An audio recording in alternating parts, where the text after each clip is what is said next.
Yeah, like around the door exactly, and like actually right in front of the door. And then, Cigarette packs and butts litter the school grounds, all evidence of the smoking that goes on here. that was like a shock because like before you get into ninth grade, it's like a taboo to be smoking, and then once you get to ninth grade, everybody is. It's everywhere. They puff before class, during recess, lunch, on school property, and outside nearby buildings, even when the temperature plunges below -50. Nukingak says seeing most of the students at Inukshuk High School smoking, that rattled her. But the staff here has seen it all before. It's like not encouraged, but they don't say, "Hey, stop smoking, get away." Nukingak's intimately familiar with the problem. She's had friends and family smoke around her since she was a baby. But if she was in someone else's Amouti who was smoking, I didn't feel right about that because if the wind was going in that direction, then of course the cigarette smoke is going right in the baby's face, and the baby has no choice but to breathe it in.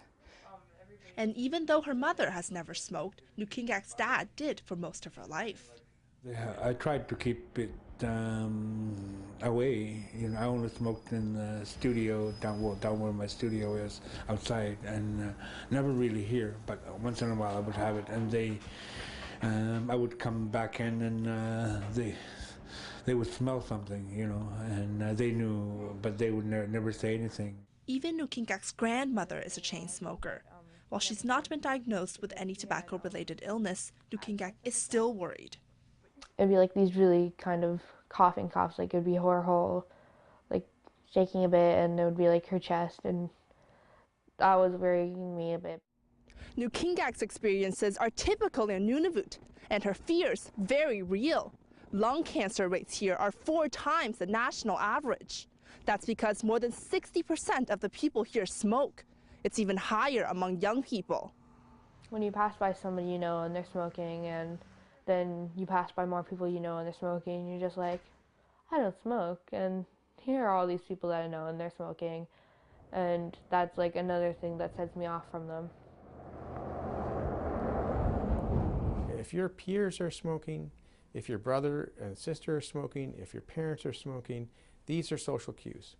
And so it's essential that we break the back so that we get into a downward spiral of smoking, so that lower smoking rates lead to yet lower smoking rates. That downward spiral starts with teens like Nukingak. So far, she's avoided pressures to smoke, and she's even managing to get others to stop.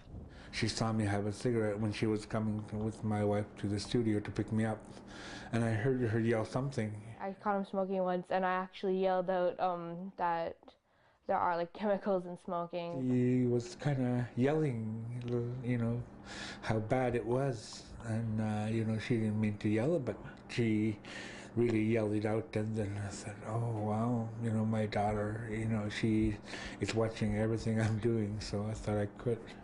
That was back in November, and Nukingak is convinced her determination will help her father and her continue to be smoke-free.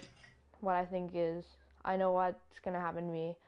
I know what could happen to me. I know how much better it is not for me not to smoke.